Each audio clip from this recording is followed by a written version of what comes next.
kelihatannya cheesy, tapi setiap kali gue jatuh gitu, gue harus remember di usia-usia pembentukan diri gue di 16, 17, 18, yang mana itu ada di PL ini. Di sini sebelah kanan ini tempat kencing, dan dulu kencingnya itu nggak ada tutup nggak ada pintunya, terbuka gitu kan. Wah itu dibulinya gila-gila nih sama angkatan ini nih. Lu nggak tahu yang menjadi superpowernya lu sampai lu coba. Betul. Gitu, sampai lu coba, sampai mentok, habis itu kayak that's it. Tapi harus dicoba, harus berani. Mungkin kalau gue bedanya adalah gue nyobanya di bidang yang masih sama gitu ya. Tapi gue pernah ada di satu bidang juga yang gue hancur banget. Waktu itu gue try to be rapper, gila nggak lo? Oh gitu. Ngakak sih anjing itu. Bangsat. Nggak, jadi gue waktu SMP gitu. Nik, sini lu. Jadi emang dari dulu udah humble, pinter, populer, ya kita cuma bisa ngiri doang ya. IPA IPS. IPS. Anak IPS. Kita IPS. Pasti banyak yang band cewek-cewek zaman dulu. Beliau nih. Kalau itu gue nggak berani ngomong. YouTube kan, live kan. Karena istri kita sahabatan. Ya bahaya, jadi. Ampun gitu. tante.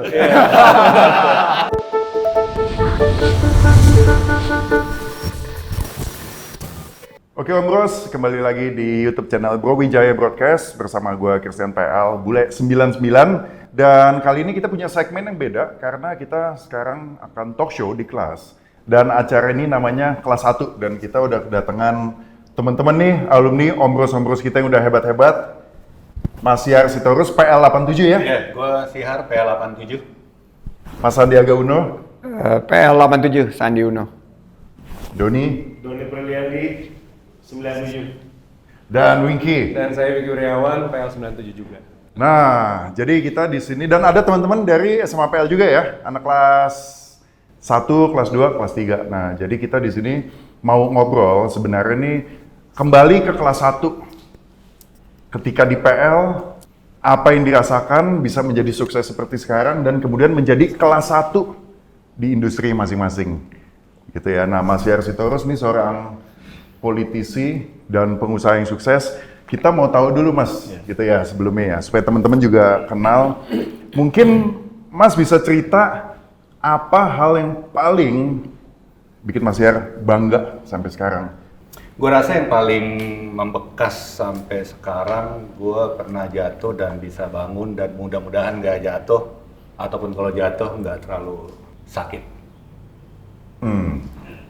Ada spesifiknya nggak nih? Iya, Cerita jadi apanya gitu? ya pertama kalau gue bisa mulai mungkin dari PL-nya sendiri kali ya. Ketika gue pertama kali masuk juga ngeliat gue masuk apa nih? Masuk gue dari mana nih? Kok gini ya? Lain gitu ya. Sangar-sangar waktu itu gitu kan ya. Tapi di situ gue belajar sesuatu juga yang kemudian gue rasa dalam hidup gue itu menjadi sangat penting. Seperti tadi di introduction, gue itu sebagai seorang pengusaha, politisi, ya gue juga pernah gagal gitu ya. Contoh waktu gue pernah nyalon wakil gubernur Sumatera Utara 2018 dan gue gagal di situ. Dan itu suatu pelajaran yang gue harus, mungkin cheesy nih kelihatannya cheesy, tapi setiap kali gue jatuh gitu, gue harus remember di usia-usia pembentukan diri gue di 16, 17, 18, yang mana itu ada di PL ini. Jadi sesuatu yang gue kembali ke ruang pribadi di situ gue. Tapi segini, satu hal deh, misalnya gue tanya ya gitu ya, Mas nih sekarang apa sih yang pernah di achieve yang paling banget? Kalau misalnya Winky mungkin, gue pernah main di DJ di mana lah gitu. Nah ini konteksnya Mas Sihar nih apa nih? Apa ya? Biar teman-teman tahu nih. Ya gue rasa yang paling gue ini pertama, gue bisa lolos ke DPR. Ya. Setelah gue jatuh kemarin kalah di wakil gubernur, gue bisa lolos di pemilihan legislatif.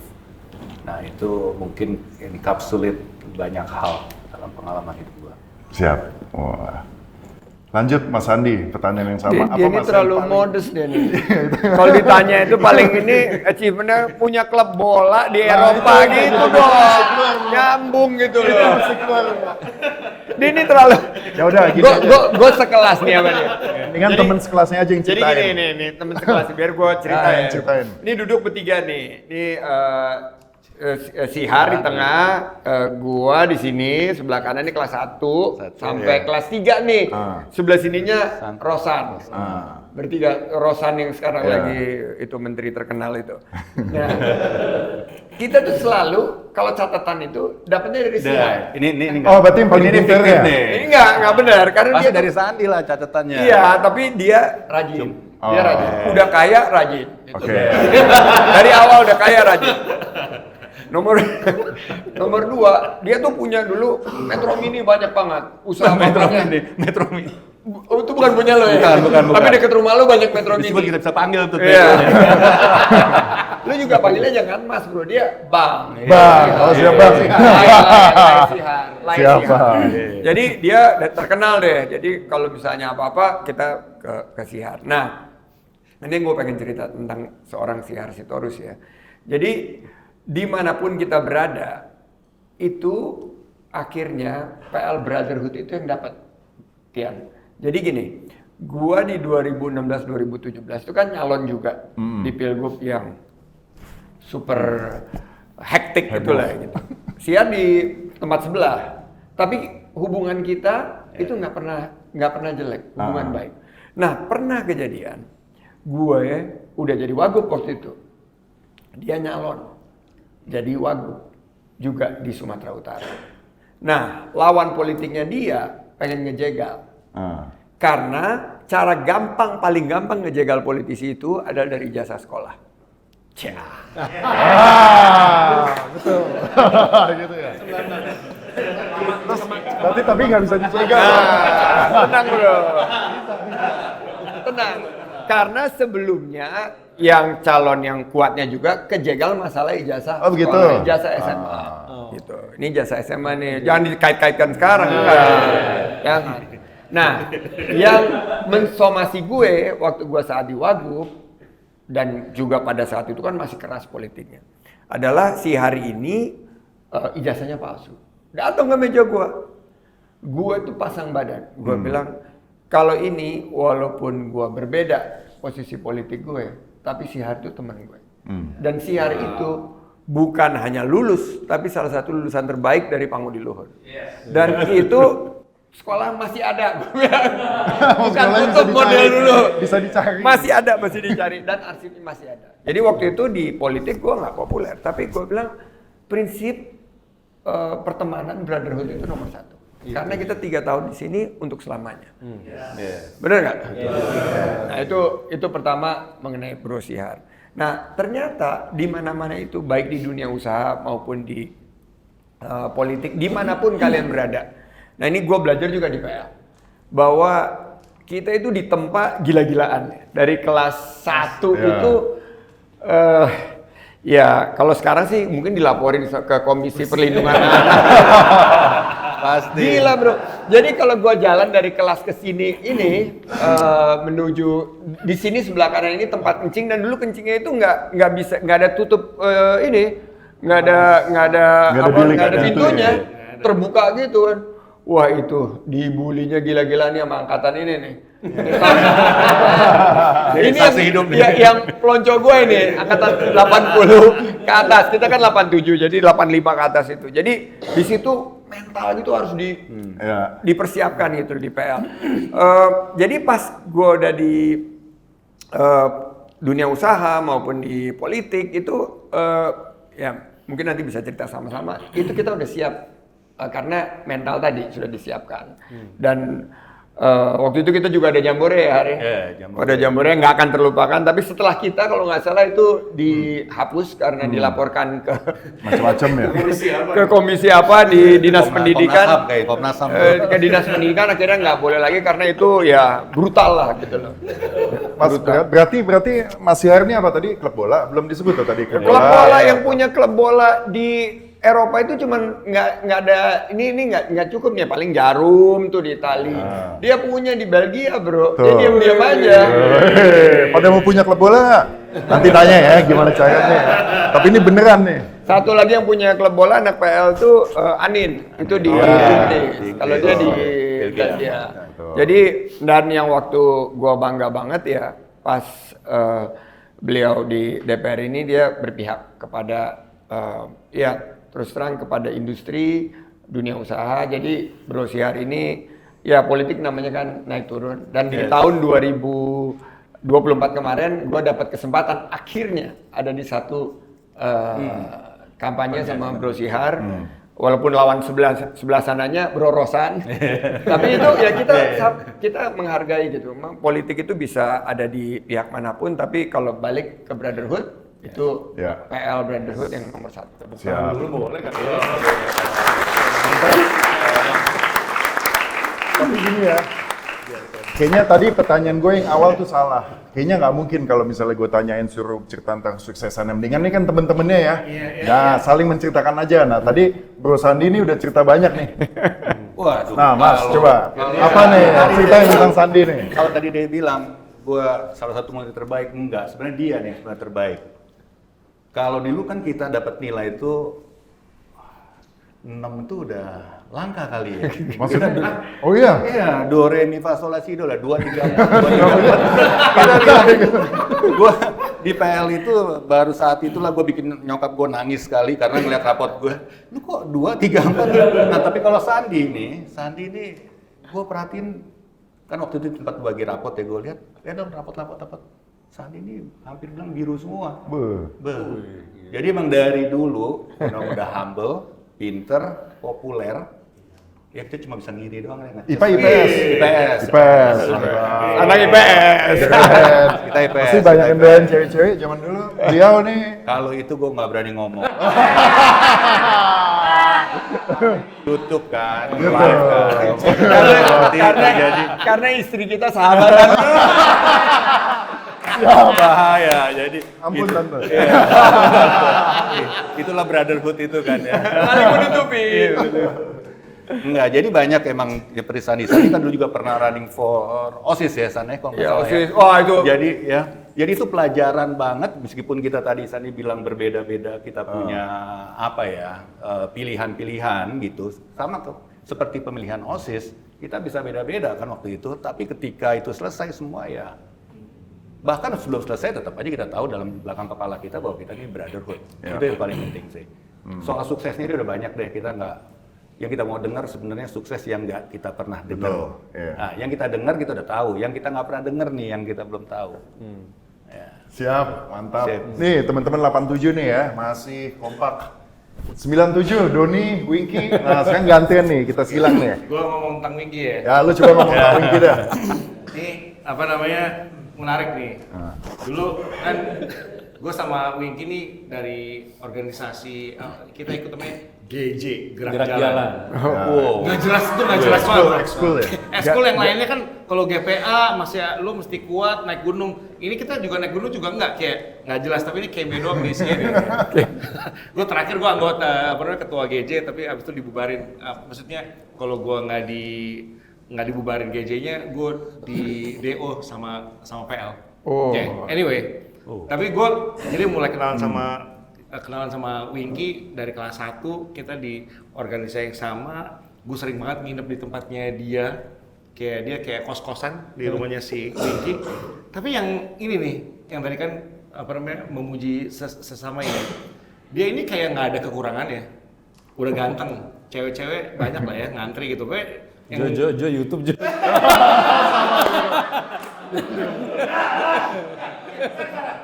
banyak yang naksir sama dia gitu kan. Udah ganteng, keren, jago main gitar, ya kan, nge-DJ gitu. Terus pinter gitu. Terus kaya kan, lu naik C-Class kan waktu itu kan. C-Class terus ada juga.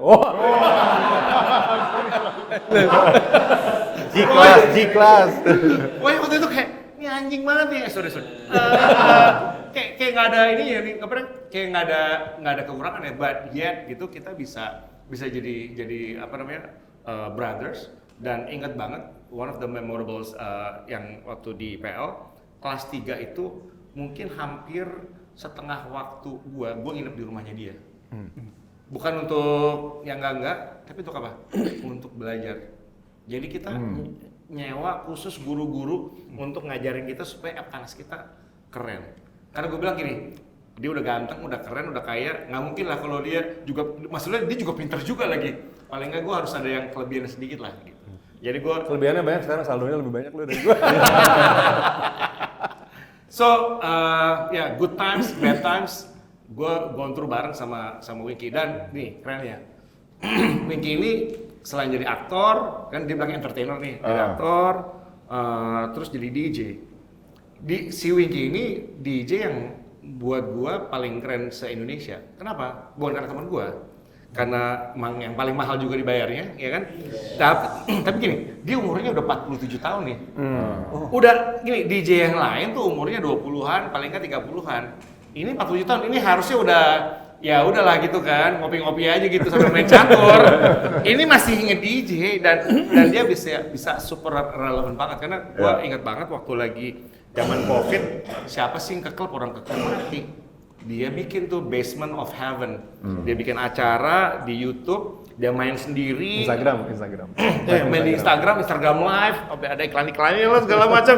Gila banget, ya kan? Jadi dia tetap berinovasi gitu, walaupun keadaan lagi buruk waktu itu. Semua orang pada nggak tahu mesti ngapain, tapi dia nggak berhenti banyak akal. Gue pikir itu salah satu sih waktu yang gue lihat dia di PL, waktu di PL, the fighting spirit gitu, bahwa kita ketemu struggle, orang lain bisa penyok, kita karena struggle kita jadi naik. Kalau nggak ada Covid, nggak ada Basement of Heaven, Winky nggak mungkin dari sekarang. Itu gue terusin dikit kali ya. Nanti habis itu gue muji lu boleh. Ya boleh. Jadi sebenarnya alhamdulillah waktu pas gue nge-DJ itu start tahun 94. So jadi gue udah ngelewatin 5 generasi. Tahun ini gue 31 tahun gue nge-DJ. Wow. Gitu. Tapi di dalam 31 tahun itu, 5 generasi itu gue banyak juga mengalami yang ketika, ya maksudnya kalau kita sebut nama deh ya, salah satu deh yang adik kelas kita di Pabarus gitu kan. Terus juga ada Merdi di Skoria juga, itu kan anak PL juga. Itu kan generasinya berbeda terus, sementara umur gue bertambah. Yang gue melihat adalah sesuatu kalau di DJ tuh banyak banget angkatan gue atau di atas gue yang orang-orangnya tuh kayak ya udah musik gue keren di sini, musik yang baru-baru nih menurut gue mereka bilangnya kayak sampah gitu, kayak nggak mau try to connect to the younger people gitu. Nah kalau gue karena emang mungkin gue anak band, gue ngerasa bahwa sebenarnya music is universal, dan gue ngerasa kalau lu nggak pernah mau ngebuka diri lu untuk dengerin musik yang angkatan-angkatan adik-adik kita nih segala macem, kenapa gitu? Kenapa harus haramnya tuh apa gitu? Nah, gue bukan try to be relevant, cuman gue try to be benar-benar mencoba untuk konsisten, mencoba menjadi musisi yang baik aja gitu. Jadi selama 31 tahun itu gue pernah orang tuh datang cuman kayak 12 orang. Sampai klub bayar gue tuh, gue bilang sama klubnya kayak, Jo lu mendingan nggak apa-apa deh, lu nggak usah bayar gue karena gue tahu overhead lu nih sehari lu bayar karyawan berapa segala macam, lu nggak akan nutup bisa bayar gue. Kasian gue sama lu. Kenapa gue bisa bertahan seperti itu? Karena gue ngerasa bahwa pelaku industri dunia malam itu juga mereka struggling dengan banyaknya juga peraturan dari pemerintah yang beda-beda tuh, dengan ya izinnya dan segala macam. Karena gue dekat sama mereka, gue memposisikan diri gue bahwa mereka teman-teman gue bukan sebagai pelaku industri aja. Jadi gue bukan pelaku, maksudnya sebagai artis yang disewa doang. Karena gue tahu di belakangnya, dan gue sama Gerik pun yang di sini pernah membuat satu label dan kita tahu susahnya banget seperti apa. Jadi mereka tuh sama gue kayak tahu bahwa si Winky ini sangat pengertian sama kita. Kayak sekarang gue di kontrak sama Holy Wings Group yang sekarang paling gede lah di Indonesia. Mereka banyak banget udah punya apa segala macam. Gue sama mereka itu kayak benar-benar ngerti banget bagaimana how the business works gitu. So jadi kayak gue tuh kayak ngomong sama mereka bahwa yuk kita mendingan kerjasama gitu. Walaupun memang mereka akan bayar gue fair dan segala macam, tapi ketika mereka susah gue juga tahu. Jadi selain gue relevan dan mencoba untuk konsisten sama lagu-lagu yang baru, gue juga selalu ngebuka diri gue untuk ngelihat industri ini seperti apa, makanya gue selalu bertahan. Di saat semua orang menaikkan harganya gila-gilaan itu, justru gue ngerasa bahwa ini relevan nggak buat si pelakunya justru. Ya mereka mungkin mau aja sekali bayar, tapi sekali bayar udah gitu nggak dipakai lagi, ngerti nggak? Menurut gue konsisten itu lebih penting. Kita lihat dulu nih industri seperti apa gitu. Nah waktu yang dari Doni cerita COVID itu, di saat industri klub tutup semua, orang nggak boleh ke klub, mati segala macam. Itu waktu itu gue ingat adalah perusahaan rokok. Itu dia kan tetap harus buang duit untuk promosi kan. Kan mati kan, karena nggak ada lagi tempat yang mereka harus bisa promosiin gitu kan. Dan akhirnya dia bikin waktu itu live waktu itu semuanya di YouTube dah, sama Instagram. Mereka nyewa 5 DJ, gue inget, gue nggak etis lah gue sebutin namanya. Itu cuman viewersnya tuh pokoknya 50, bahkan paling gede 120. Gue aja tuh cuman nggak nyampe 200. So jadi menurut mereka tuh, aduh ini failed nih. Ya, mereka bingung gitu mau gimana lagi. Sampai akhirnya gue ngerasa, karena mereka salah, mereka ada syarat waktu itu. Lagunya harus Gen Z ya. Lagu yang top 40 yang ya anak-anak ini semuanya ngerti gitu. Ngikutin ternyata nggak works. Akhirnya gue bilang, udahlah gue sekarang mau balik lagi ke zaman gue PL. Waktu gue di PL, gue tuh waktu gue ke klub dengerin lagunya apa. Gue pasang lah musik zaman-zaman itu. Terus ternyata orang-orang yang nggak pernah keluar klub, semua itu kangen lagu itu. Dan gue pernah waktu itu, peaknya tuh pernah main 4 jam di live Instagram yang nonton 16.000. Wih, 16.000 orang. Dan start dari situ, tiba-tiba mulai masuk tuh beberapa merek tuh ya. Maksudnya merek. Jadi lama-lama kayak yang tadinya gue cuma di dapur, akhirnya dapur gue mulai ada. Ya gue sebutin aja misalnya kayak Kerating Deng lah, Samsung masuk lah, apa segala macam. Sampai akhirnya tiba-tiba manajemen gue tuh seneng. Gila nih gokil banget nih gitu. Lu tau gak Wing, penghasilan kita per minggu ini segini gitu. Hanya cuma live Instagram yang lu ngaco pakai handphone doang. Tapi ini yang teman-teman juga harus tahu ya, you have to know when it's time to stop. Ketika lu lagi peak-peaknya banget, misalnya kayak air terjun kan, misalnya lu lagi kenceng banget, lu tau pasti ini ujungnya akan dari tenang nih, kenceng, wow kayak lu kan seneng, kayak anjir asik banget ini, lama-lama ujungnya air terjun lu akan jatuh. Jadi pas lagi peak-peaknya itu gue stop, dan gue ribut sama manajemen gue. Dia bilang, kenapa lu stop? Stop, karena kenapa lu lihat deh, dari 16.000 terus turun tiba-tiba jegrek ke 14.000, dari 14.000 turun lagi nih ke 10.000. Berarti kenapa? Karena klub udah buka 25%, boleh main jam 9 malam sampai jam 11. Jadi sebagian dari orang dengerin gue udah mau keluar. Gue bilang sekarang stop, di mana orang lagi masih demand-nya tinggi, biar nanti orang nyari gue. Ribut. Manajemen gue nggak mau, gue tetap nggak mau main. Akhirnya stop, selesai nih.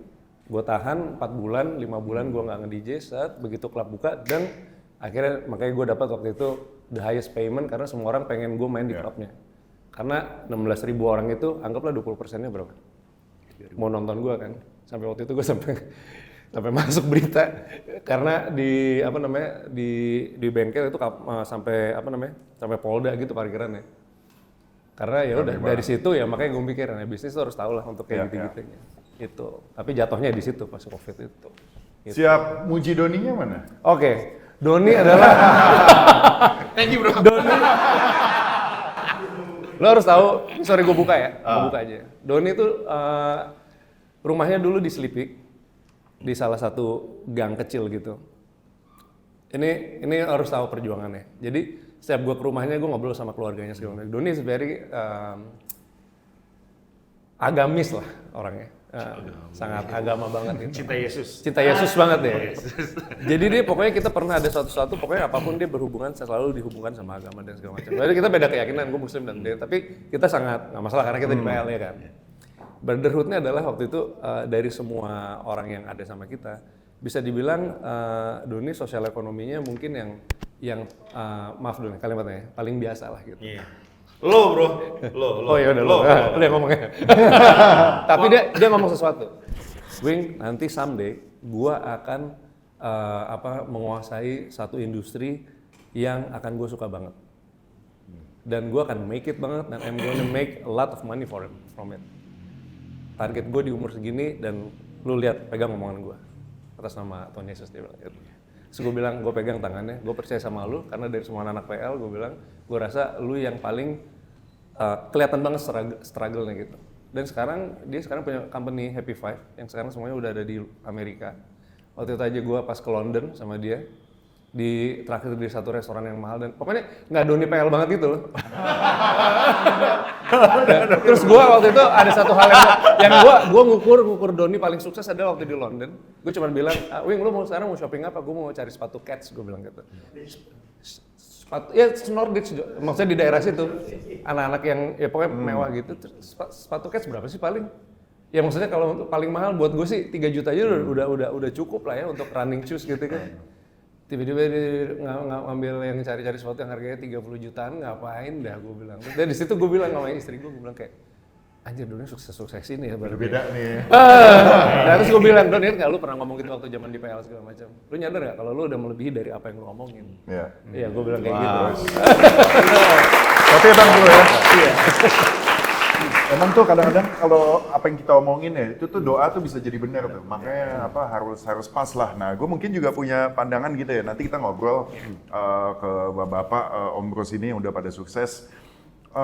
Gue modelnya tuh orangnya tuh suka nyoba gitu. Dan gue selalu bilang ke teman-teman yang anak-anak muda gitu ya, mumpung di umur-umur kalian, pas nih di SMA, kemudian nanti kuliah, gue selalu menyarankan, tapi nanti boleh disanggah, bahwa orang tuh harus coba semua.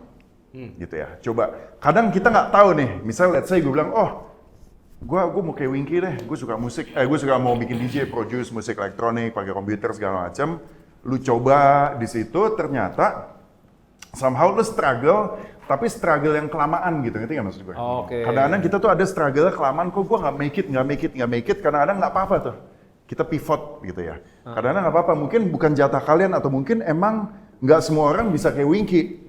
Coba ke yang lain, sesuatu yang dari nol.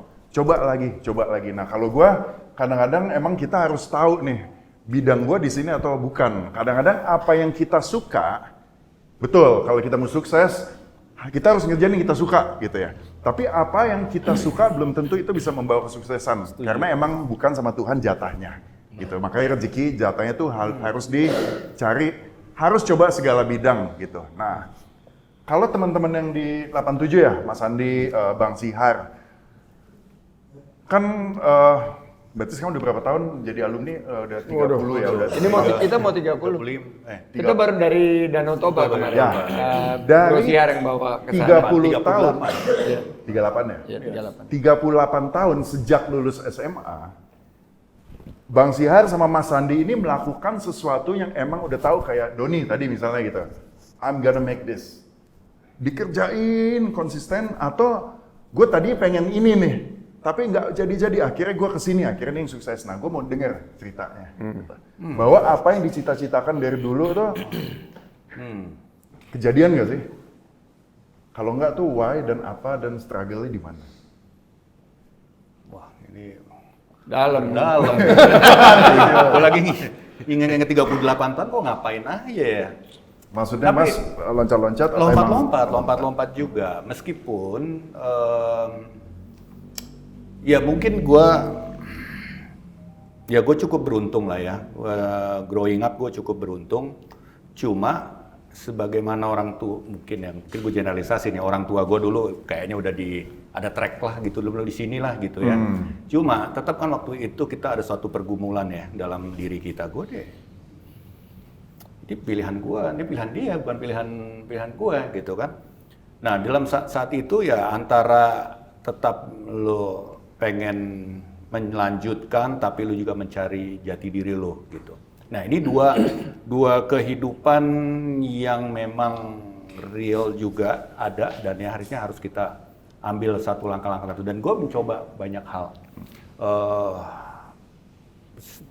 Banyak hal. Gue pernah coba main batu bara. Kalau Sandi ini udah sangat sukses di situ. Gue kemudian mengenali diri gue di situ.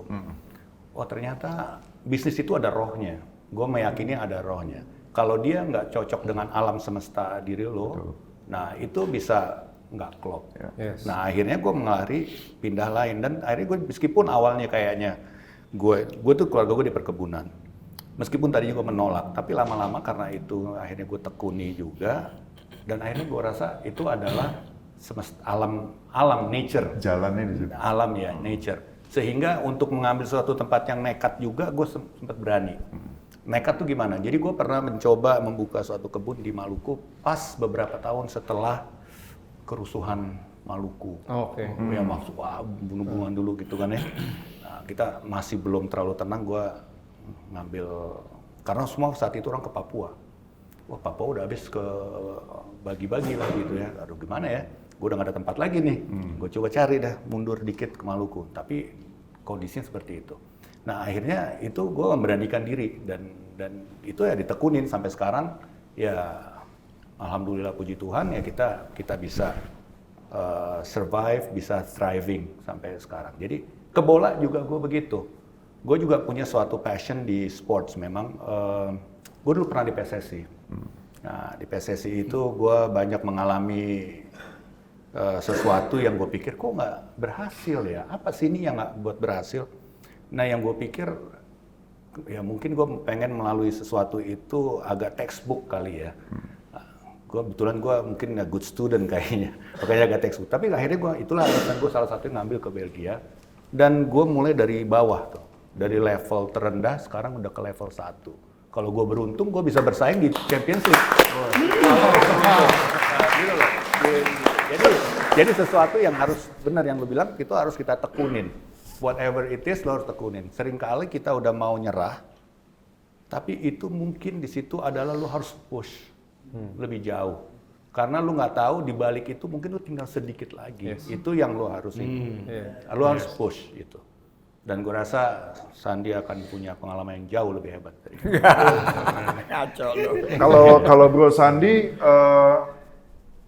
jalurnya tuh ya dari SMA lulus sampai sekarang 38 mengerjakan hal yang sama terus dan konsisten itu pangkal sukses atau tim yang lu harus nyoba kanan kiri. Gue nih struggling kan, gue tuh dari sekolah negeri dulu, dari SMP negeri 12 masuk PL karena bokap itu bilang sekolah terbaik di Jakarta Selatan itu di Pangudi Luhur.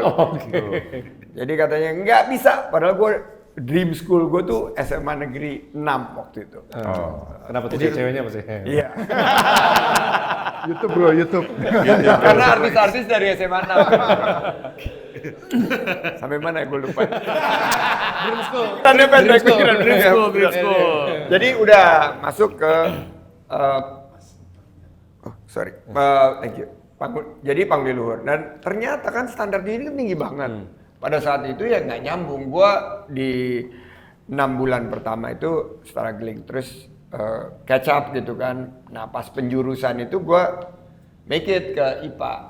Dan tapi gue lihat nih sahabat-sahabat gue semua ada di IPS gitu loh. Maksud dia. Dan Rosan gitu kan.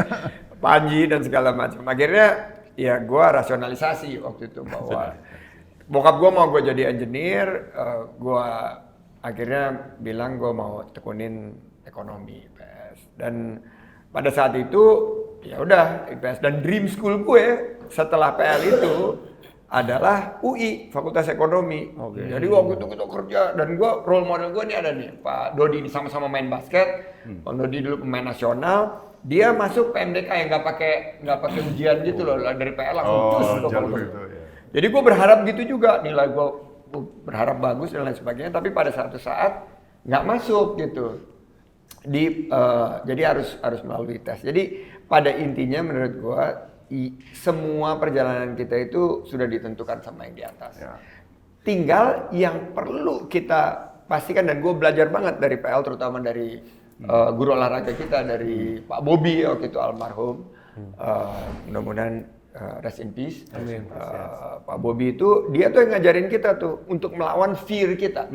Disuruh loncat loh bro, gitu loh, kayak koprol-koprol gitu yang kepala di bawah, kaki di atas, apa?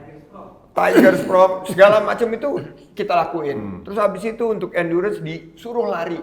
Mana ada sekolah lain disuruh maraton baru bisa lulus gitu kan, nggak ada gitu. Walaupun di situ juga banyak teman-teman berinovasi naik ojek ya gitu. Tapi gue sendiri gue belajar maraton, gue belajar lari itu di sini juga gitu. Jadi endurance, preparations, confronting your fears, apa yang disampaikan. Ini anak-anak muda nih ya. Gue kemarin bangga banget lihat basket DBL ya. Gue datang sendiri, gue lihat ini, inget gue waktu zaman gue di PL, perjuangannya gitu. Nah teman-teman semua ingin titip pesan bahwa karir kalian itu masih akan sangat prospektif, karena kalian adalah bagian daripada brotherhood ini, brotherhood Pangudi Luhur. Dan untuk jadi kelas 1 di Indonesia ini kita mulai dengan menjadi versi terbaik dari dirimu sendiri gitu loh. tanyakan kepada diri kita, gitu. Versi terbaik dari kita itu apa. Dan ya namanya perjalanan pasti ada up and down, ada mentoknya juga. Dan waktu Winky bilang tadi it's time to stop, gue juga di politik kemarin setelah ya kurang sukses di politik, ya gue bilang it's time to stop. Gue mau balik di things that I love the most, yaitu dunia usaha, entrepreneurship. Nah ini yang mudah-mudahan juga sebagian dari kalian akan menjadi entrepreneur sukses. Banyak teman-teman PL yang bisa buka usaha besar dan jadi pencipta lapangan kerja. Jadi inilah struggle kalian untuk mencapai versi terbaik dari diri kalian sendiri. Mantap, Keren, siap. men. Thank you. Don, Tadi Winky kan cerita ya, lu bilang katanya pernah dulu bilang kita siapa yang bakal sukses duluan apa gimana yang 1M. Oh iya. Yang Lu bertekad pokoknya gua bakal Doni, jadi gitu. Eki, satu lagi siapa ya? Pokoknya kita pernah kumpul gitu dalam satu occasion gitu. Terus kita ngelawak gitu. Kayaknya pokoknya lu mau jadi apa nanti? Gue mau jadi ini gitu. Lu mau jadi apa? Gue waktu itu gue dengan bangganya. Gue jadi akuntan.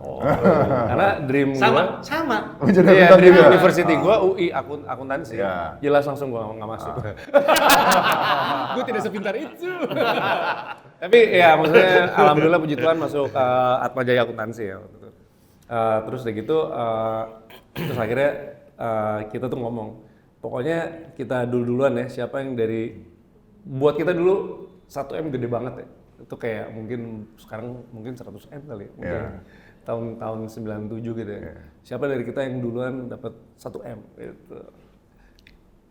Akhirnya siapa yang duluan dapat 1M? Ini? Doni. Sepertinya. Nah, sekarang Don, gue pengen tahu ya, lu pas saat itu, lu kan dibilang sama Winky tadi yang paling modest di antara semua ya. Terus kemudian lu tadi cerita dari Winky, lu di London dibeliin sepatu berapa? Bukan dibeliin sepatu, dia beli sepatu. Dia beli sepatu segitu. 30 Gue juta. traktir dong aja di London. Tapi nah. dia beli sepatu gitu, akhirnya gue gak jadi beli sepatu. Lu mesti ceritain bro, lu mesti ceritain gimana tuh prosesnya. Lu udah lulus sekarang berarti 28 tahun ya?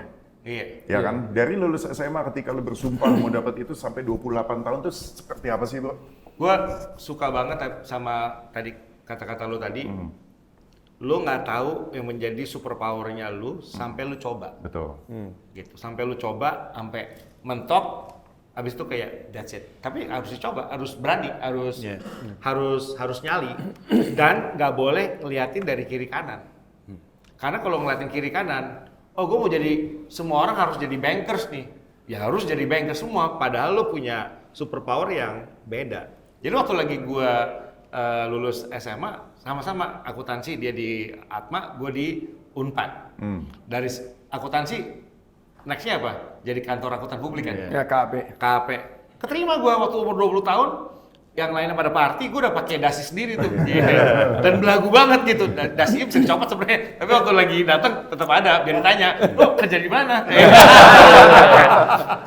Ngehe banget lah gitu.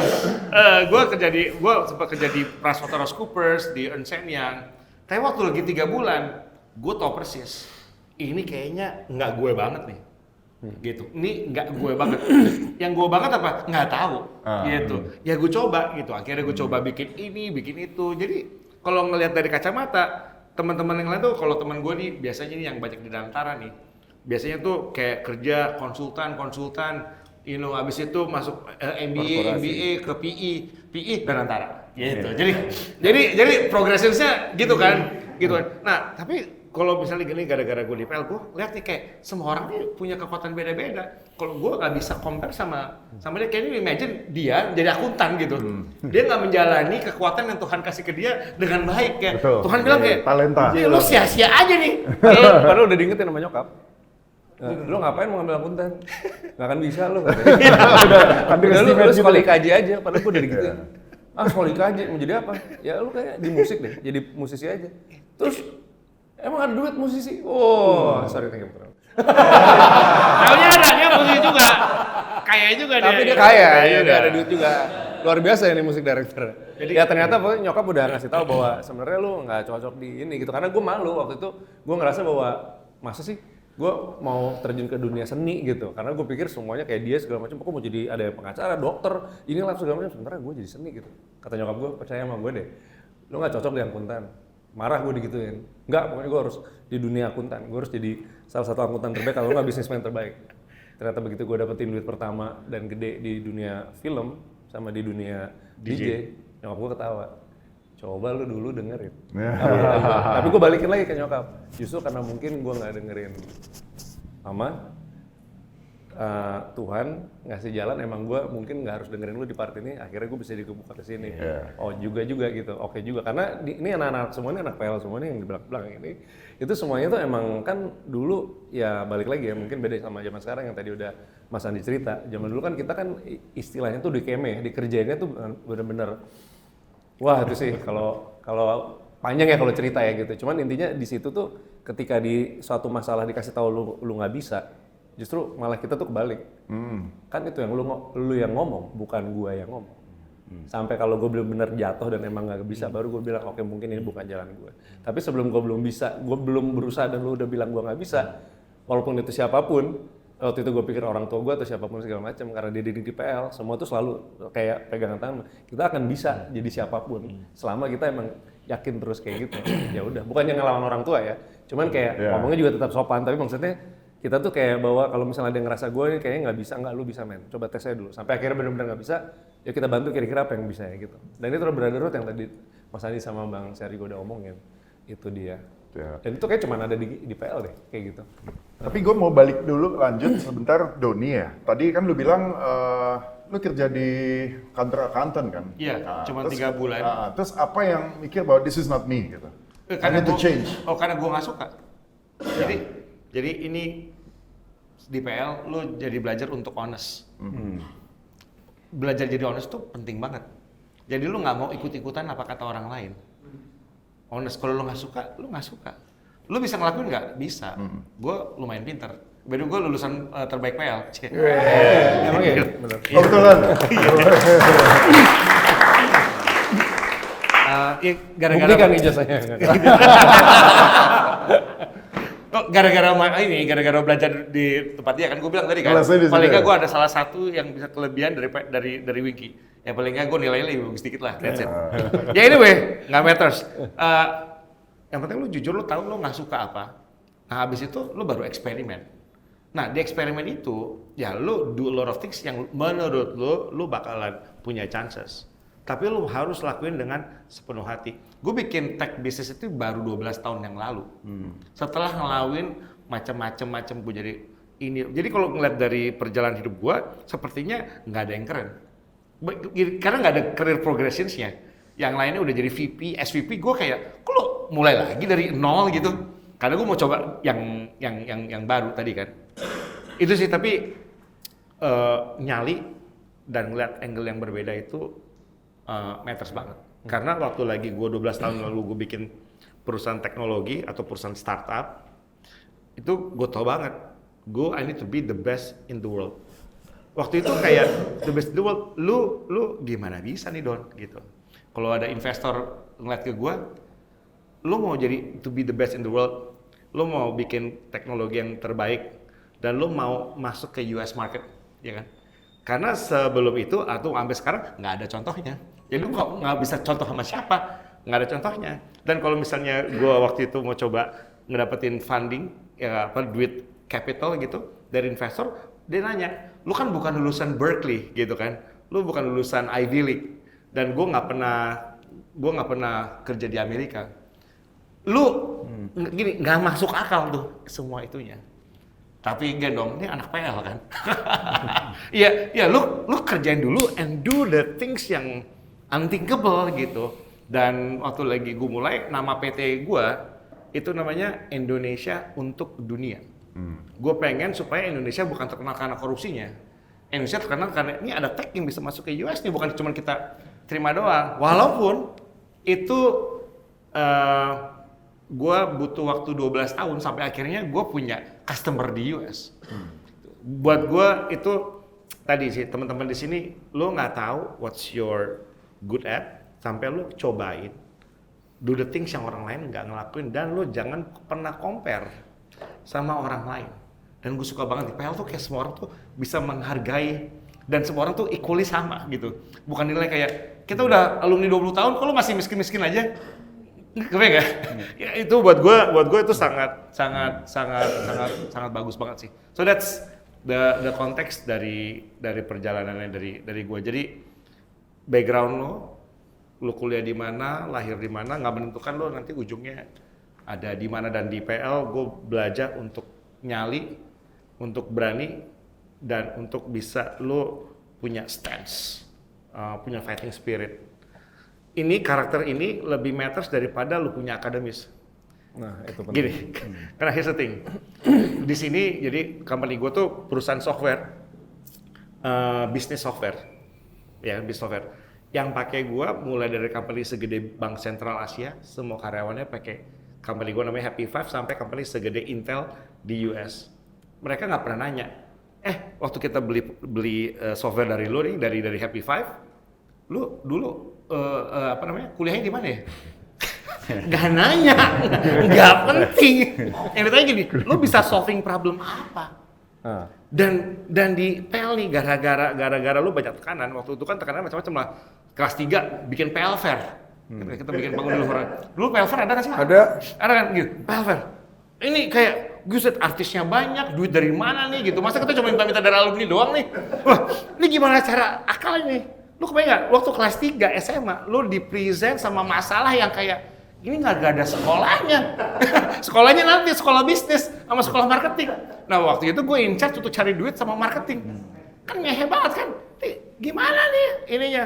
Oh ya lu yang cari duit lo ya? Gue yang cari duit, cari inilah macam-macam. Jadi kerjaannya SMA kelas 3, selain belajar Reptanas, buat ngerjain si PL Fair tadi. Itu menurut gue bisnis school gue yang pertama kali. Dan disitu present opportunity untuk lu solving problem. Jadi waktu lagi ada problem di PL, jangan kabur. Kayak ada problem nih, lu lari. Sikat nih problem nih, gitu. Face me, ya kan? So that's the context dari cerita gue. Siap. Iya, rata-rata kan begitu ya. Pasti, cuman sorry, satu Winky lupa gue. Kalau Doni tadi kerja di kantor accounting, pindah this is not me, kemudian start tech company. Kalau lu kan kayak dulu ya musisi, entertainer, DJ, band. Berarti kita bisa lihat yang cukup begitu-begitu aja lah, dalam artian konsisten tapi naik. Iya.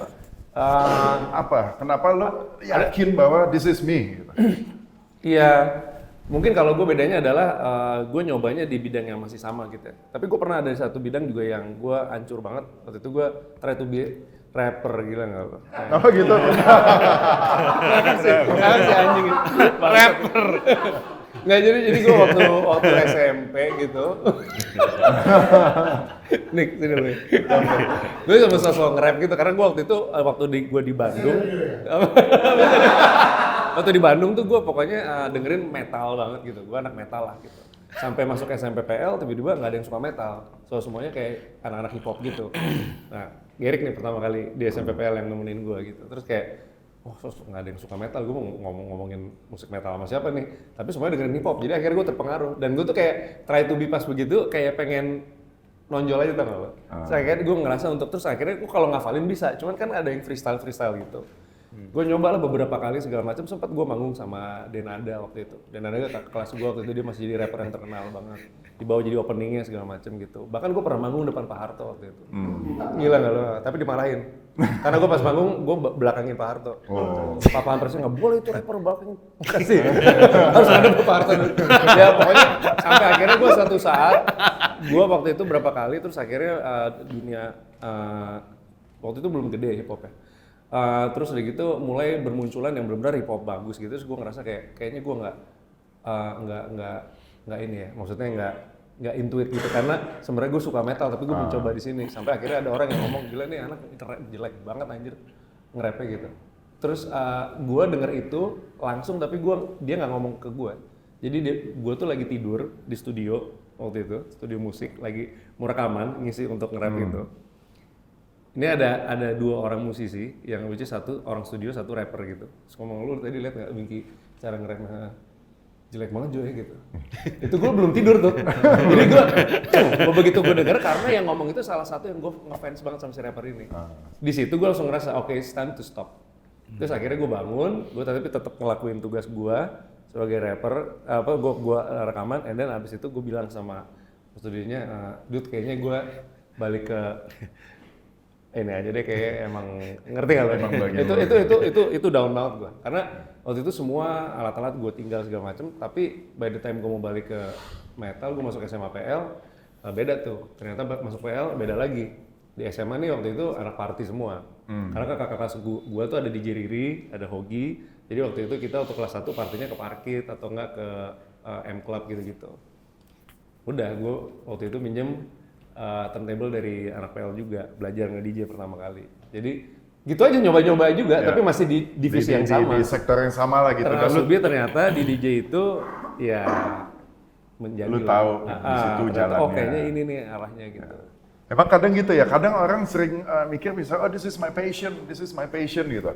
Kalau anak-anak muda ya, gue juga sering kasih sharing session buat entrepreneurship. Kalau anak muda, oh passion gue di sini. Tapi kadang-kadang gue aja baru tahu passion gue tuh umur 30-an lebih.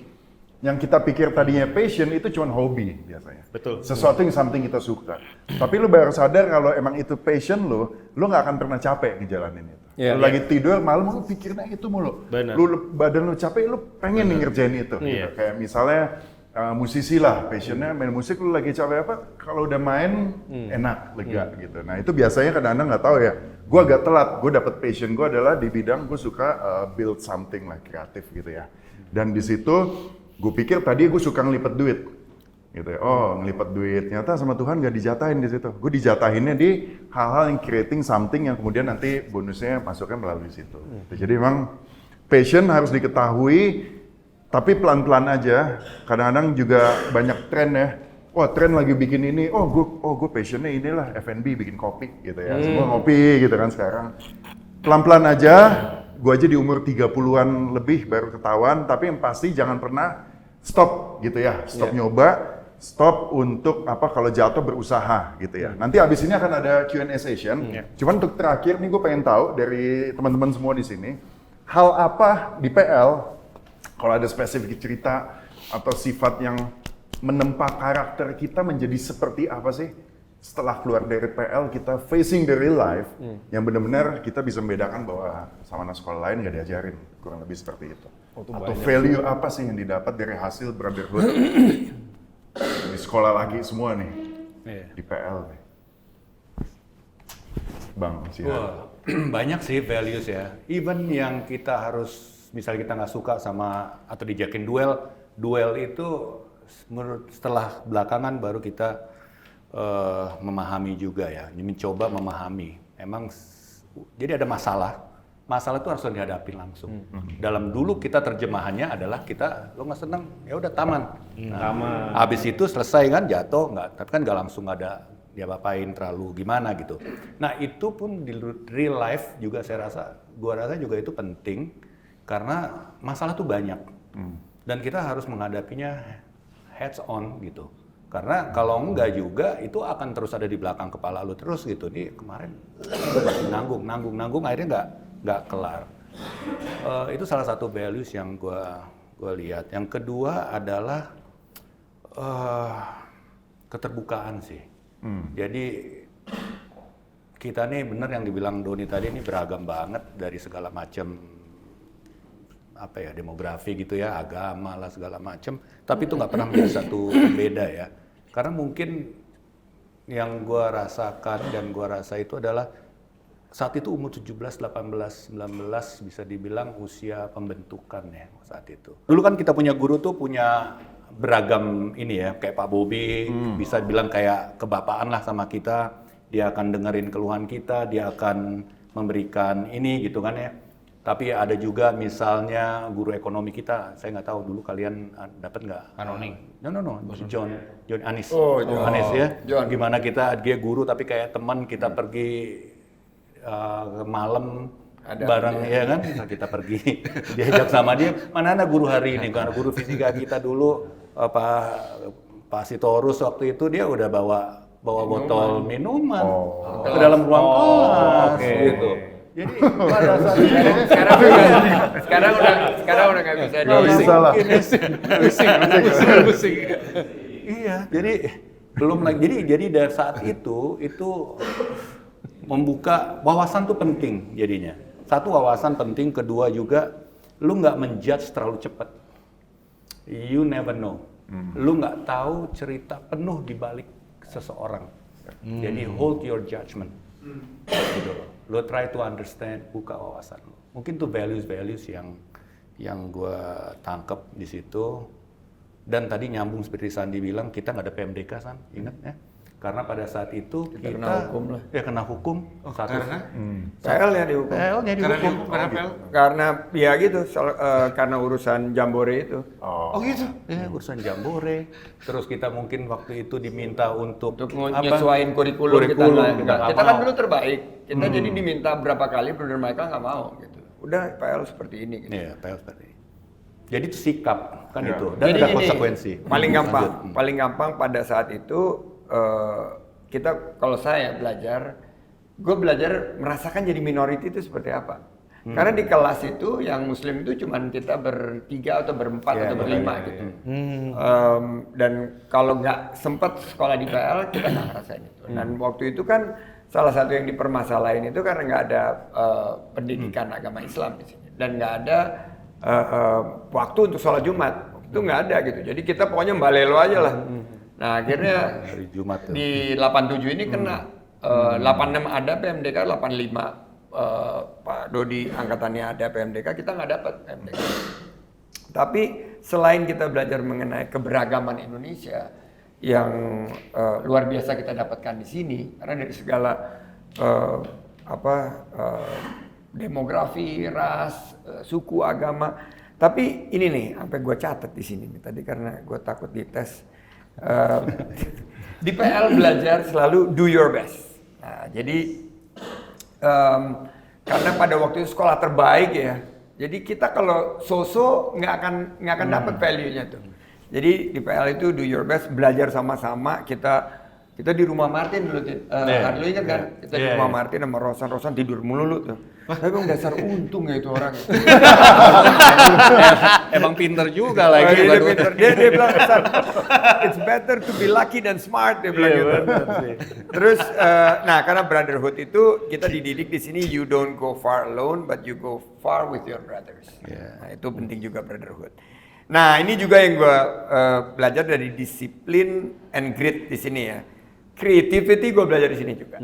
Creativity dan nyali gue belajar di sini juga. Berani. Dulu tuh gue ngomong di depan publik itu sangat tangan dingin gitu, keringat dingin. Tapi disuruh maju jadi ketua. Dulu namanya PPSK, Persatuan Pelajar Sekolah Katolik. Gue disuruh maju nih sama anak-anak ini nih. Jadi kandidat yang milih cuma 3 orang, bro. Yang milih karena pada waktu ya teman-teman sendiri yang milih, tapi waktu itu kita ngeblok lah ya IPA lawan IPS gitu kan. Yang menang akhirnya si teman-teman IPA karena mereka lebih banyak. Tapi gue belajar juga mengenai teamwork di sini. Leading with integrity. Gue belajar di sini juga. Belajar di PL. Leading with integrity. Nah, tapi serving with humility. Jadi waktu gue serve, dia juga pernah serve. We serve the people with humbleness. Gue pernah jalan sama Bro Siari dan Danau Toba. Kita datang ke masyarakat paling bawah gitu. Dia udah waktu itu gue ada tugas ngembangin Danau Toba ya. Sekarang lebih bagus bro. Lebih bagus, thank you bro. Menterinya waktu itu. PL juga. We serve with humility dan buat kalian semua ini ya karena kita punya tugas juga untuk memastikan bahwa sustainability dari PL ini terus bahwa kalian juga harus spread the good words bahwa anak-anak PL itu adalah anak-anak yang berintegritas, bukan hanya nyari cuan tapi punya kontribusi dan selalu menjaga legacy. Itu sih yang gue dapat dari itu. Siap. Ya. Keren Mas Andi. 97 nih apa nih? Gue tahu Pokoknya- soalnya lu kelas 3 ya gue nih. Jadi kalau lu cerita hal-hal gitu gue udah tahu deh. Minta maaf, Ini ada di kita juga nih. minta maaf ya kelas 1 lu. Tapi apa? Sama ini struggle, the grit. Tapi yang gua belajar nomor 1 adalah gua nggak kebayang sih kalau gua di sekolah lain ya, di PL. Gua tuh merasa diterima. Itu penting banget. can you imagine, gue kan tadi kan uang sekolah gue tuh yang paling murah. Jadi kan ada subsidi kan, gue tau karena bokap gue pegawai negeri, tapi nggak korupsi. Jadi miskin.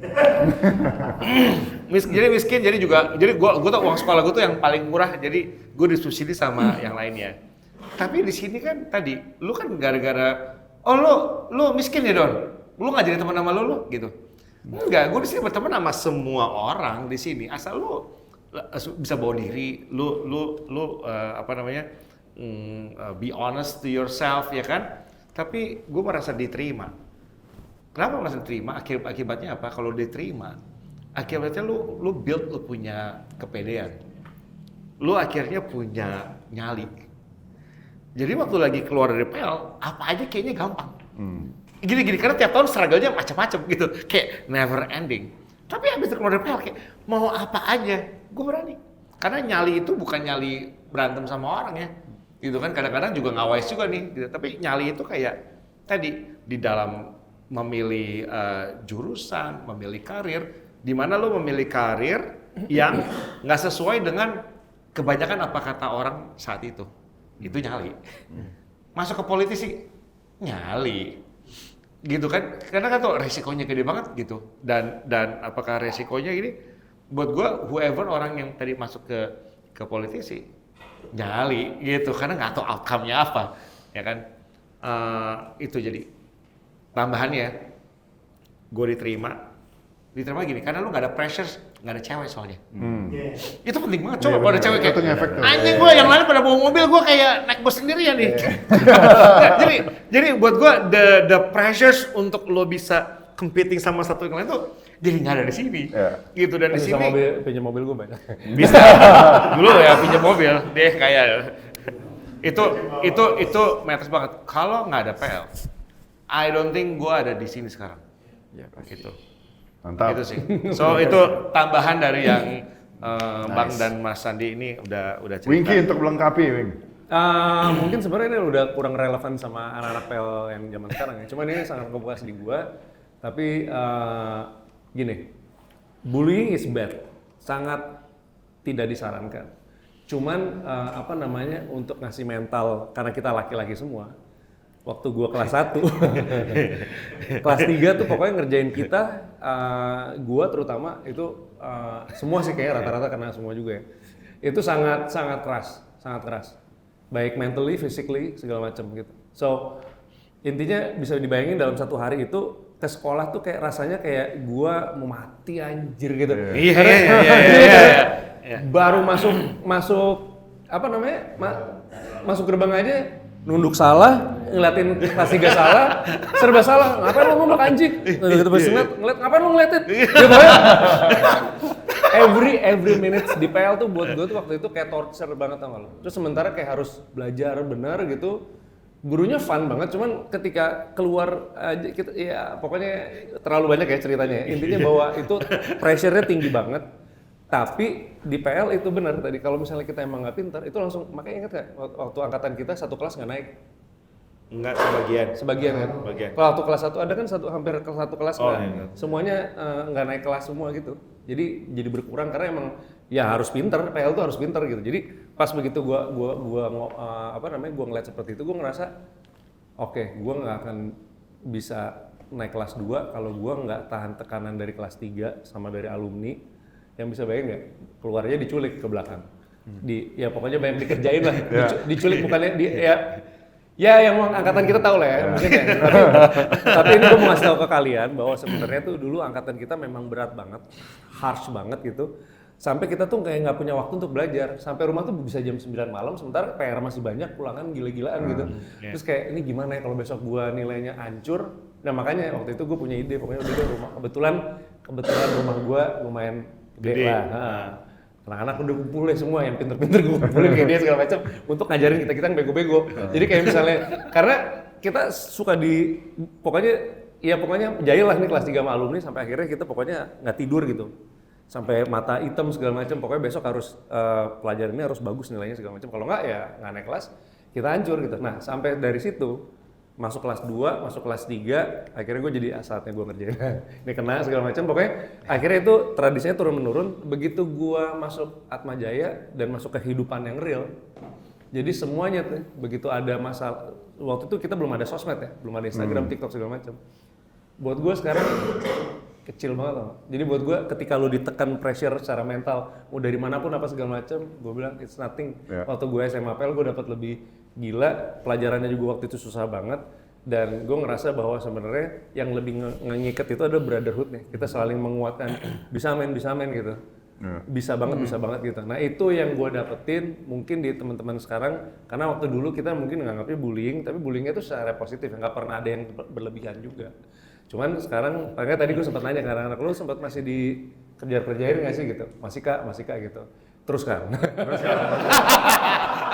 Betul tuh. Karena buat kelas 3 lu butuh gitu ke kelas 1 biar mereka mentalnya kuat. Karena kalau di tempat lain kan sekarang, sorry ya, menurut gue mungkin manja kali apa dikit langsung divideoin, viral apa langsung dilapor. Sekarang kalau zaman dulu kan nggak ada gitu, dan sekarang menurut gue kalian juga harus punya mental laki-laki gitu. Yang digituin ya nggak apa-apa, segituin aja gue. Karena begitu once you out dari PL ke kehidupan yang asli itu lebih parah lagi tekanannya. Real life bullying Itu lebih bam. Tapi begitu lulus PL, ya bukannya nggak kena mental juga, ada beberapa yang misalnya bullying, tapi menurut gue kayak it's nothing.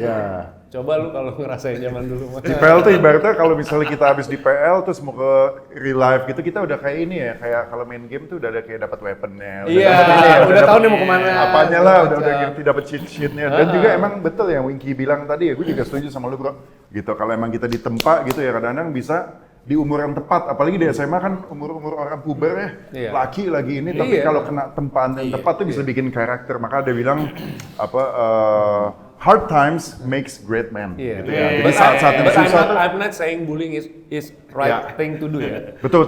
Tapi somehow tempaan lah gitu. Iya, lu harus tetap ngerjain kelas 1. Maksudnya ngerjain itu nempa mentalnya. Iya, lu sekuat apa nih gitu. Ya pokoknya ini Winky ngomong ya. Iya. Ini gue yang ngomong. Biar lu nanti begitu pas udah keluar tuh lu tahu bahwa dulu gue pernah diginin, gue bisa kok. Gue bisa ngelajain akademis, gue bisa tetap bagus, tapi gue juga bisa dapat tekanan mental segala macam gitu. Tapi bukan bullying yang di luar batas ya. Betul. Paham kan? Kita juga tahu bahwa misalnya harus ngerjain itu kelas 1 itu seperti apa, tutorial pekerjaan. Gue ngerti maksudnya Winky, soalnya kan gue tinggal 5 hari sama dia, jadi gue tahu itu maksudnya dia ngirim itu bukan physical. Betul. Cuman kayak yang tadi dia lakukan banyak soal itu udah ini Winky banget. Misalkan dia bilang, Usil. aku usil halnya sepele lah, misalkan gue pusing nih, Panadol merah ada mana kelas 1 ini gue cek, dari Panadol 20 dong, gitu kan. Terus Andi bilang gini, wah ada wih Panadol, gak udah beli ini. Itu Winky banget gitu. Dan juga emang kalau misalnya zaman dulu kita ngomongin di Keme ya, kalau misalnya lagi under pressure di satu grup, itulah yang bikin kita jadi apa namanya istilahnya erat gitu brotherhoodnya. Kalau misalnya mungkin PL zaman kita ya begitu-begitu aja mungkin nggak kompak tuh gitu ya. Karena dengan kayak gitu kan sama akhirnya jadi salah satu, dan ini salah satunya menurut gue di PL juga yang paling keren ya. Jadi misalnya kelas 3 masuk, waktu itu kelas 1, terus dia bilang kayak ada satu kelas nih, dia nanya kayak misalnya, siapa tadi yang misalnya gampang ya, nanya apa gue di depan nih gitu. Gue tahu ada di kelas ini, ngaku lu kayak gitu, segala macam. Itu kita bisa satu kelas berdiri. Kalau nggak begitu satu berdiri udah ngaku, udah gitu, pas kelas 3-nya mau nyamperin gitu, semuanya kayak, Kak, kita terima. Ya udah kalau gitu satu kelas ya semuanya. Misalnya push up di luar misalnya 500 kali. Benar 500 tapi. Tapi dicicil. Gila kuat banget tuh. Kalau nggak kita menawarkan, Kak boleh nggak misalnya 10 gitu. Ya pokoknya jadi kayak tau nggak sih? Mikir kelas 3 juga ya udah apa yang penting 500 ya. Ditungguin bener. Ditungguin bener. Nah. Itu dia. Ini kita udah mau menjelang ending ya. Nah, mungkin teman-teman atau Om Bro semua ya di belakang gitu kalau ada yang mau nanggepin, kalau ada yang mau nanya, silakan. Satu hal yang mendasar kalau kita ketemu di Maaf. Pakai audio dulu. Nama angkatan. Nama Hari Suratin 81. 81 mungkin belum ada lahir, belum ada nikah bapaknya. Gue baru lahir. Jadi di dalam dunia nyata ini kejadian, Will. Saya kalau udah ke DPR Begitu kamu temu Sihar DPR begini semua, pura-pura nggak tahu gitu. Tapi WA jalan terus gitu. Nah itu yang paling bagus. Kemudian komunikasi antar generasi dan yang pasti potensinya antar generasi itu ada peluang apapun itu pasti terungkap. Dan itu mau take it or leave it-nya tergantung dari kesepakatan yang kita lakukan. Jadi semuanya ini adalah kesepakatan deal. Selalu dealnya nggak perlu terlalu panjang, pendek-pendek tapi sukses. Itu aja. Terima kasih. Siap. Selamat, good luck. Terima kasih. Ada lagi mungkin Om Bros atau ada yang mau nanya? Siswa. Siswa. Nama saya Edison. Terus Edison. Edison. Terus pertanyaan saya adalah apa sih karakter yang Mas Om Bros semua pegang selama hidup kalian sehingga kalian bisa sukses seperti sekarang gitu. Ya, gitu aja sih. Makasih, Mas. Thank you. Silakan. Karakter apa yang para Om Bros semua pegang nih ya? Nah, biar nggak kepanjangan satu kata semua mau nggak jawabnya? Apa tuh? Ya karakter apa gitu Ya gitu ya, masing-masing ya. Karakter yang bisa ya sampai sukses seperti sekarang dari Winky dulu deh. Karakter Iron Man.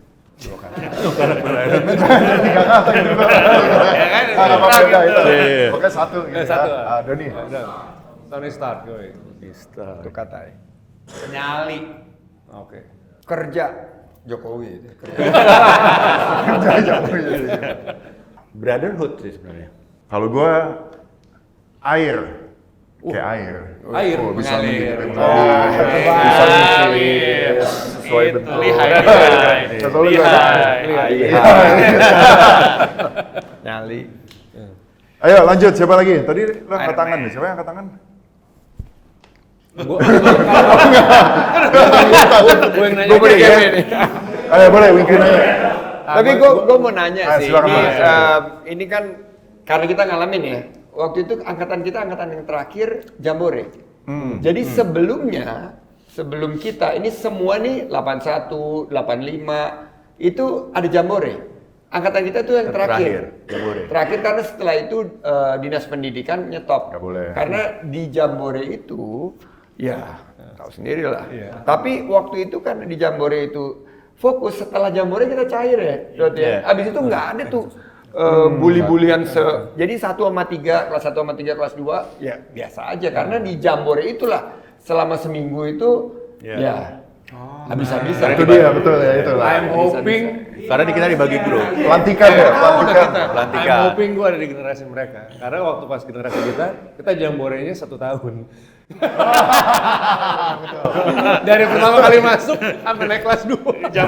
Jambore terus. Tapi kita ada live in bro. Apa? Di desa kita yang bangun iya. Baksos. Baksos kita juga ada. Baksos gue nggak ada, gue terakhir. Baksos kita ada juga. Tapi kalau baksos itu udah nyatu semua. Ya, Karena itu udah kelas nyatu. 3 ya. Apa Tapi tuh, yang Mas Andi? yang waktu kelas 1 itu Jambore itu, waduh itu sih bener-bener ya hari. Jambore kita dibagi grup 1, 2, 3 apa? Kelas 1, kelas 2, kelas 3. Jadi di situ udah mulai kita gabung. Setelah Jambore selesai, ya udah kita udah biasa lah. Oh, di Jambore gabung kelas 1, kelas 2, kelas 3. Iya, semua. Satu grup. Iya, Satu grup disatuin. Waktu baksos Kayak kalau PL kita fair ya? yang Tapi bangun pengalaman Winky paling ingat Mas Andi, Bang Siar, Winky pokoknya suruh tidur di kandang ayam. Jadi tidur sama ayam deh. Selama 3 hari. Kita kan desa. Oh emang? Ayam beneran anjir lu tidur ada ayam. Soalnya wih lu di kandang ayam nih. Kita nggak tahu. Ayam bro, ayam. Iya aja. Mau gimana lagi? Oke, masih ada nggak teman-teman yang mau nanya? Ayo dong, tanya dong. Apa? Something atau mau menyampaikan sesuatu atau mau cerita juga boleh. Kalau ada mungkin kita wrap up aja. Ci. Ya, gitu ya. Siap. Dan thank you semua ya, Mas Andi. Mungkin terakhir satu kata gitu ya untuk kita addressing untuk penonton yang non PL juga, bahwa apa ya, terutama untuk anak-anak muda nih harus seperti apa, singkat aja. Tapi kita addressing yang non PL, gitu ya dari Winky lo. Oke, buat teman-teman yang bukan anak PL ataupun mungkin sekarang Anda sudah menjadi orang tua dan anaknya mungkin mau di sekolah di mana, Gue sangat menyarankan masuk ke SMA PL, karena kalau tadi mendengar ceritanya bahwa PL ini kan nomor 1 sekolahnya laki-laki semua. Jadi di situ gue jamin anak lu akan di cara akademis bagus, di tempat mentalnya juga bagus, mentalitinya akan sangat kuat, dan menurut gue PL masih sekolah yang terbaik buat gue. Gitu. Siap. Oke, Doni Priliandi, Angkatan 97. PL bagus untuk bangun mental, untuk bagus untuk bangun karakter, untuk jadi anak yang kuat, pribadi yang kuat, biar nggak cemen. Karena hidup nanti ke depan dalam karir bukan cuma akademis aja, tapi karakter harus kuat, nggak gampang menyerah. Dan di PL ini tempat untuk menempanya. Ya, PL adalah tempat kita menjadi kelas 1 di Pangudi Luhur, kelas 1 di Indonesia, dan kelas 1 di dunia.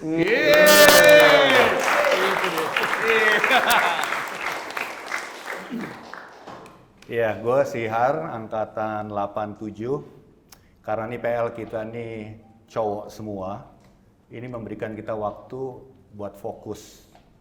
Jadi pada fokus yang penting, apapun yang dilewatin pada saat itu selama 3 tahun, baik itu pembentukan mental dan yang lain-lain, kita akan fokus untuk jadi survivor. Siap. Siap. Mantap. Oke, terima kasih ya Bang Sihar, Bro Sandi, Doni, Wingky. Acara Bro Wijaya Broadcast kita edisi kelas 1, dari mulai kelas 1 di PL dan menjadi kelas 1 di Indonesia sudah selesai. Thank you semua. Thank you. Foto dulu.